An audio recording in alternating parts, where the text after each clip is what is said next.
Next gen astro நேயர்கள் அனைவருக்கும் ஆங்கில புத்தாண்டு நல்வாழ்த்துக்கள். இன்றைக்கி நம்ம 2025 ஆண்டு முழுவதும் எப்படி இருக்கும், ஒவ்வொரு ராசிக்கும் எப்படி இருக்கும் அப்படின்ற பொது பலன்களை பார்ப்போம். இப்போ 3 கிரகங்கள் பயிற்சியாக இருக்குது. அதாவது சனி பகவான் வந்து மார்ச் 29 சனி பயிற்சி இருக்குது. குரு பயிற்சி மே 14 2025 மே 14 குரு பயிற்சி இருக்குது. அதுக்கப்புறம் ராகு கேது பயிற்சி மே 30 ராகு கேது பயிற்சி. இந்த வருட கிரகங்கள், இந்த 3 கிரகங்களும் அதாவது சனி வந்து 2.25 வருஷத்துக்கு ஒரு தடவை நகர்வார். அதாவது ஒரு ராசியிலேருந்து இன்னொரு ராசிக்கு இடம்பெயர்வார். அதே மாதிரி குரு 1.25 வருஷம் இடம் மாறுவார். அதே மாதிரி ராகு கேளுக்கெல்லாம் அதே மாதிரி தான் 1.25 வருஷம் எடுத்துப்பாங்க. இதுக்கு உண்டான பொது பலன்களை வந்து நம்ம பார்ப்போம். துல்லியமான பலன்கள் வேணும்னா கீழே நம்ம நம்பர் இருக்கும், அதை கான்டாக்ட் பண்ணுங்கள். மீன ராசி, உங்கள் ராசி பகவான் வந்து குரு அவர் 4ஆம் இடத்துக்கு போகிறார். முயற்சி ஸ்தானத்துலேருந்து, அதாவது 3ஆம் இடம் வந்து முயற்சி ஸ்தானத்துலேருந்து 4ஆம் இடத்துக்கு போகிறார். 4ஆம் இடம் வந்து தாய் வீடு வாகனம் ஸ்தானம்னு சொல்லுவோம். 4ஆம் இடத்துக்கு போகிறாரு. நீங்கள் வந்து விரய சனியில் இப்போ 2 வருஷமாக வந்து விரய சனியில் இருந்திருக்கீங்க. உங்களுக்கு தான் தெரியும் எவ்வளவு. ஏன்னா 12ஆம் இடத்துல இருக்கிற சனி பகவான் வந்து உங்களோட 2ஆம் இடத்தை, 2ஆம் இடம் தான் தனம் வாக்கு குடும்பஸ்தானம் பார்த்துருப்பார். 2ஆம் இடத்தை பார்த்து வந்து காசு வர, அதாவது பணம் வர வழியை கொஞ்சம் குறைச்சி செலவுகளை வந்து கொடுத்துருப்பார். இப்போ சனி பயிற்சிக்கு பிற்பாடு உங்கள் ராசியிலேயே ஜென்ம சனியாக வர்றாரு. இந்த காலகட்டத்தில் வந்து மனசு வருத்தக்கூடிய, அதாவது மனக்கலகத்தை கொடுக்கக்கூடிய செய்கைகள்லாம் வந்து சனி பகவான் பண்ணுவார். அதனால ஏதாவது இன்வெஸ்ட்மெண்ட் பண்ணணும், புதுசாக ஏதாவது ஆரம்பிக்கணும் அப்படின்னா நீங்கள் இந்த காலகட்டத்தில் பார்த்து ஜாக்கிரதையாக பண்ணுறது உங்களுக்கு நன்மையை கொடுக்கும். அதே மாதிரி 2ஆம் இடம் வந்து இயல்பாயிடும். மார்ச் 29க்கு பிற்பாடு 2ஆம் இடம் வந்து இயல்பாயிடும். உங்களுக்கு பண வரவு தன வரவுலாம் நல்லாவே இருக்கும்.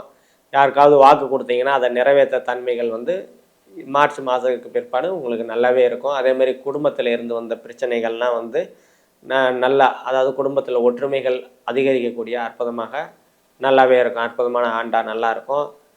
3ஆம் இடத்தை, உங்கள் ராசியிலேருந்து 3ஆம் பார்வையாக சனி வந்து 3ஆம் இடத்தை பார்க்கறதுனால உங்கள் தைரியம், முயற்சி ஸ்தானம்னு சொல்லுவோம், தைரியம் போல்டாக செயல்படுறதுக்கு தனி வந்து கொஞ்சம் தாமதப்படுத்துவார். சனினாலே தாமதம் தான். உங்கள் ராசிக்கு வந்தாலே நீங்கள் சுறுசுறுப்பாக அந்தளவுக்கு முதல்ல இருந்த ஆக்டிவ்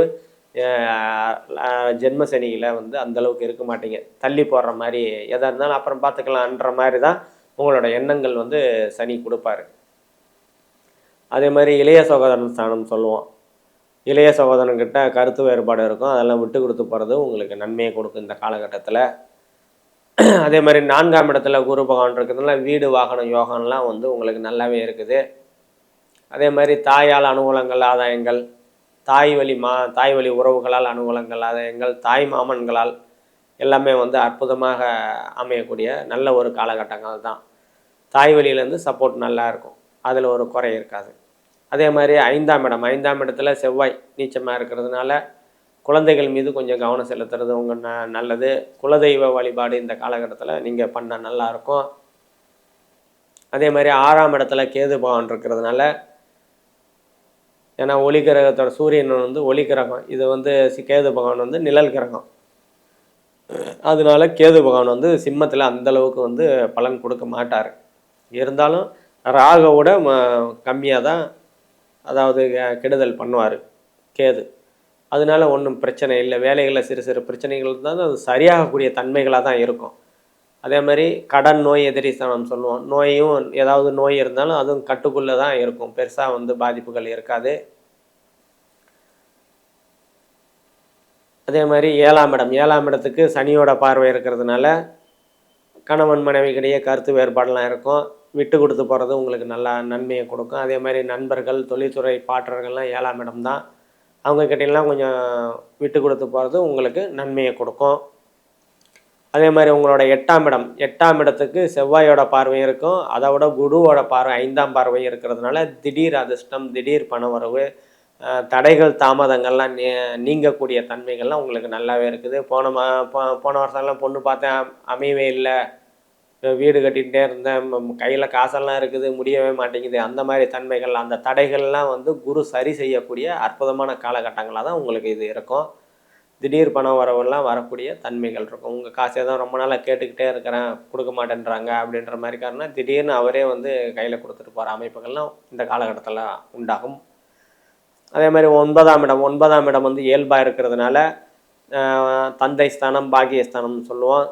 தந்தையால் அனுகூலங்கள், ஆதாயங்கள் எல்லாமே நல்லாயிருக்கும். தந்தை வழி உறவுகளால் அனுகூலங்கள், ஆதாயங்கள் நல்லாயிருக்கும். தந்தையோட சொத்து ஏதாவது வரணும் அப்படின்னு இருக்க அமைப்புகள்லாம் வந்து இந்த காலகட்டத்தில் உங்களுக்கு நல்லாவே இருக்குது. அதே மாதிரி உங்களோட 10ஆம் இடத்தை வந்து சனி தனது 10ஆம் பார்வையாக பார்த்தாலும் குரு தனது 7ஆம் பார்வையாக பார்க்கறதுனால தொழில்களில் வந்து சிறு சிறு அதாவது சனி பகவான் குருவோட வீட்டில் இருக்கிறாரு. அதனால அந்தளவுக்கு வந்து கெடுக்க மாட்டார். அதனால தனுசு ராசிக்காரங்களும் மீன ராசிக்காரங்களும் கொஞ்சம் கொடுத்து வச்சாலும் தான் சொல்ல முடியும். இப்போ 10ஆம் பார்வையாக தொழில்கள் வந்து அந்தளவுக்கு வந்து கெடுதல் பண்ண மாட்டார். அதே மாதிரி லாபஸ்தானத்தை செவ்வாய் பார்க்கறதுனால தொழில்கள் அதான் தொழில்கள் நல்லா போகும். செவ்வாய் வந்து ஒரு ஜூன் மாதம் வரைக்கும் இருப்பார். அது அவரும் 2ஆம் அதிபதி தான். 2ஆம் அதிபதி 9ஆம் அதிபதினால அந்தளவுக்கு வந்து கெடுக்க மாட்டார். லாபஸ்தானத்தை வந்து கெடுக்க மாட்டார். தொழில் நல்லா போய் லாபங்கள் வரக்கூடிய தன்மைகள் வந்து உங்களுக்கு நல்லாவே இருக்குது. அதே மாதிரி 12ஆம் இடத்துல ராகு பகவான் சனியோட வீட்டில் இருந்தாலும் குருவோட பார்வை 9ஆம் பார்வையை வாங்கியிருக்கிறதுனால அந்த ராகு வந்து கெடுதல் அந்தளவுக்கு பண்ண மாட்டார். 9ஆம் இடம் சுபபலன்கள் தான் வந்து உங்களுக்கு நடக்கும். 9ஆம் சுபபலன்கள்லாம் என்ன? வெளிநாடு போய் சம்பாதிக்கக்கூடிய ஒரு அற்புதமான தன்மைகள்லாம் கொடுப்பாரு. இடமாற்றத்தை கொடுப்பாரு. இப்போ ஏற்றுமதி இறக்குமதி பிஸ்னஸ் பண்ணிக்கிட்டு இருக்கவங்க அவங்களுக்கெல்லாம் ஒரு நல்ல ஒரு அமைப்புகளை கொடுப்பாரு. அதே மாதிரி ட்ராவல்ஸ் வச்சு நடத்துகிறவங்க, வாகனம் வச்சு ஓட்டுறவங்க, ஓடிக்கொண்டே நகர்ந்து கொண்டே தொழில் பண்ணுறவங்க எல்லாருக்குமே வந்து ராகு பகவான் வந்து 12ஆம் இடம் ராகு, குரு பார்வை வாங்கிய ராகு வந்து ஒரு நல்ல விதமான பலன்களை தான் வந்து உங்களுக்கு கொடுப்பாரு. இப்போ நம்ம சொன்னது எல்லாமே பொது பலன்கள் தான். அதாவது கோச்சார ரீதியாக 30%, ஜனன ஜாதகத்தை வச்சு தான் 70% கணிக்க முடியும். உங்களுக்கு துல்லியமான பலன்கள் வேணும்னா கீழே நம்ம நம்பருக்கும் கான்டாக்ட் பண்ணிக்கோங்க. நன்றி, வணக்கம்.